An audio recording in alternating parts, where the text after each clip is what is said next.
da série de livros de romances de Emmanuel, Renúncia, Francisco Cândido Xavier, pelo Espírito Emmanuel.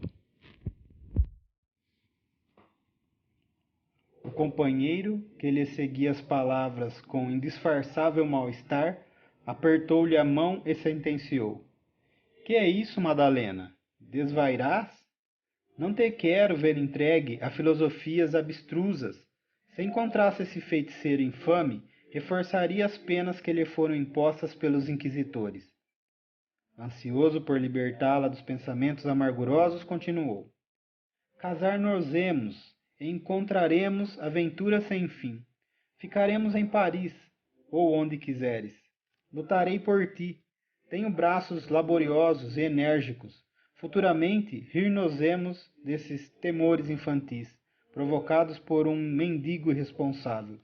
Os egípcios, como os orientais, foram sempre grandes imbecis. Caso seja do teu agrado, fixaremos residência na Irlanda, junto dos meus. Levar-te-ei mais tarde a Londres. Excursionaremos até a Escócia e hás de ver que, em toda parte, o amor sincero será a chave de nossa aventura imortal. As almas que se adoram movimentam-se nos caminhos resplandecentes de luz. A jovem, que o ouvia dominada pela emoção, pareceu olvidar as ideias transcendentes e profundas e respondeu enlevada: Sim, seremos felizes para sempre. Seguir-te-ei para onde fores. Anseio por conhecer terras novas, onde possamos sentir a felicidade unida a nós. Terras novas? Perguntou Cirilo, revelando iluminado por ideia súbita. Não será bom experimentarmos os largos horizontes da América? Ah, isso! Tem sido um longo sonho meu, disse a jovem de olhos coruscantes. Tenho sede inexplicável do mundo novo que nos acena à distância. Nossas grandes cidades rompidas consternam e sufocam. Granada, Ávila, Madrid e Paris não diferem bastante umas das outras.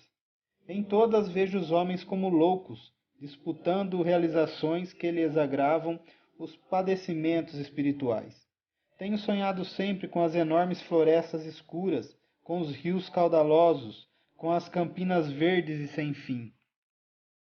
Edificaremos por lá o nosso ninho de amor, rematava o rapaz apaixonadamente. E falaram longamente da América, como duas crianças ansiosas, permutando compromissos sagrados. Ao termo da palestra, o moço Davenport, ciente de todas as preocupações íntimas da sua amada, prometeu visitar-lhe os pais na noite seguinte, na casa de Santo Honorato, de maneira a criar o ambiente propício ao culto de suas esperanças em flor. Depois de Colete e Cecília, procuraram a companheira para a volta. Cirilo fixou o olhar no vulto da carruagem até que se confundisse de todo com as sombras espessas. Largo tempo levou ainda a meditar, sentado junto aos nichos externos, escassamente iluminados no bojo silente da noite. No dia imediato, ao entardecer, tomou o seu carro ligeiro, dirigindo-se à residência dos Villamil e fazendo o possível por apagar os receios que lhe tumultuavam na alma inquieta. Como se comportaria na hipótese de lá encontrar Antero de Oviedo? Teria força bastante para tratá-lo fraternalmente? Como o compreenderiam, por sua vez, os pais de Madalena? Engolfado em vastas cismas íntimas, parou à porta da casa indicada. Tratava-se de antigo edifício, dos que comumente eram alugados a famílias de tratamento, mas de reduzidos recursos financeiros. Extenso gradil, no centro, um grande portão pintado de azul cercava gracioso jardim onde as flores disputavam o beijo da primavera. Ao fundo, a residência de aspecto antiquado, com as características exteriores da época de Luís XIII. Cirilo bateu discretamente, sendo atendido com presteza por um lacaio que lhe deu acesso ao interior, onde era aguardado com certa curiosidade. Dom Inácio trajava corretamente, como se fora convocado a assistir a uma cerimônia solene, enquanto a esposa, muito pálida, acomodava-se em espaçosa poltrona de repouso, dando a impressão de que ali se conservava não por impulso espontâneo, mas por inevitável obrigação da vida em família. Ambos estavam envelhecidos e alquebrados prematuramente. Ele talvez por extravagâncias de toda sorte, ela por certo devido aos constantes desgostos. Junto aos dois, na sala que se caracterizava por linhas monótonas, Madalena, com sua radiosa juventude, parecia um raio de claridade afugentando as impressões tristes. Dom Inácio acolheu o rapaz com ruidosas manifestações de simpatia. Não terá nesta casa as designações devidas aos moços de tratamento em Paris, disse satisfeito. Chamá-los-emo Dom Cirilo, em homenagem à nossa Espanha distante. Desse modo ficará mais íntimo, acrescentava Dona Margarida de Saint-Germain e Villamil com um sorriso. Desejamos que este lar seja também seu.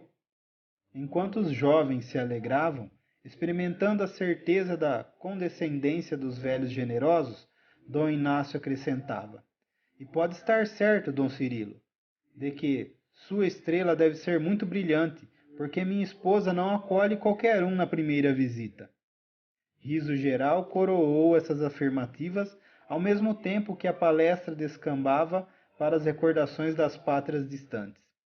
O jovem Davenport falou de suas lembranças da Irlanda, e depois de bordar inúmeros comentários acerca das relações entre espanhóis e irlandeses, Dom Inácio acentuou: Nossas afinidades religiosas com a Irlanda sempre foram estimáveis e confortadoras.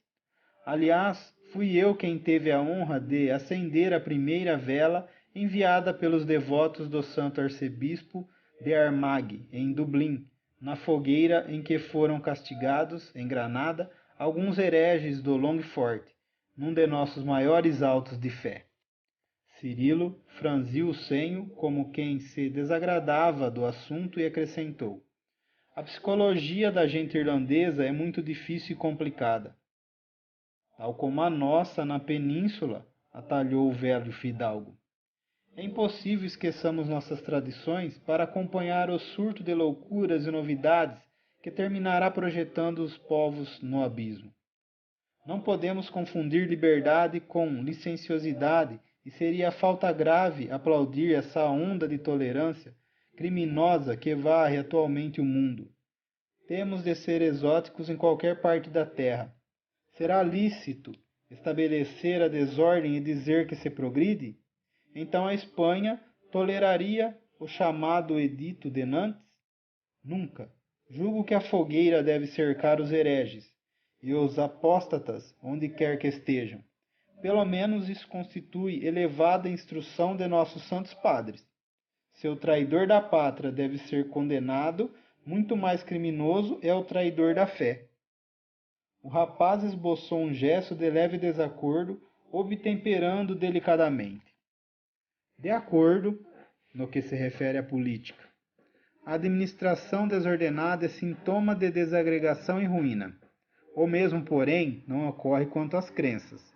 Considero que, em matéria de manifestações religiosas, outras seriam as circunstâncias de todos se todos entendêssemos o valor do perdão.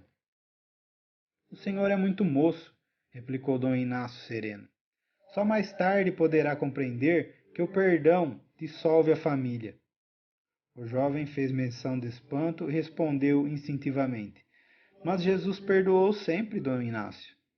O velho fidalgo, entretanto, como quem se habituara a interpretar os textos evangélicos pro domo sua, esclareceu sem qualquer preocupação de espírito. Esse problema foi estudado por mim com o inquisitor Mor de Granada. Depois de algum tempo, chegamos à conclusão de que se o Cristo suportou os algozes, mandou também que o homem orasse e vigiasse incessantemente. E o senhor já observou alguém vigiando, sem armas? Em que lugar do mundo a sentinela pode abraçar o inimigo? Cirilo não estava acostumado a discussões religiosas, e ouvindo tal argumento, silenciou com profunda estranheza, ao passo que o interlocutor, observando a desaprovação que lhe transparecia nos olhos, tratou de mudar de assunto, acrescentando: não poderíamos nunca aplaudir uma corte desordenada e indiferente como a de França. Neste ponto da conversação, Dona Margarida, considerando que as expansões do marido poderiam melindrar o rapaz, advertiu calmamente: Ora, Inácio, não generalizes. Suponho que, na tua idade, qualquer pessoa deve examinar acontecimentos e fatos sem a paixão que só envenenar os melhores fontes do caminho. Por que acusar a corte quando a culpa não pode cair indistintamente? Todos os governos são ótimos quando somos jovens. O velho fidalgo impertigou-se, confiou os bigodes, fitou a esposa, sobranceiramente sentenciou: A senhora acha, então, que falo por ouvir dizer?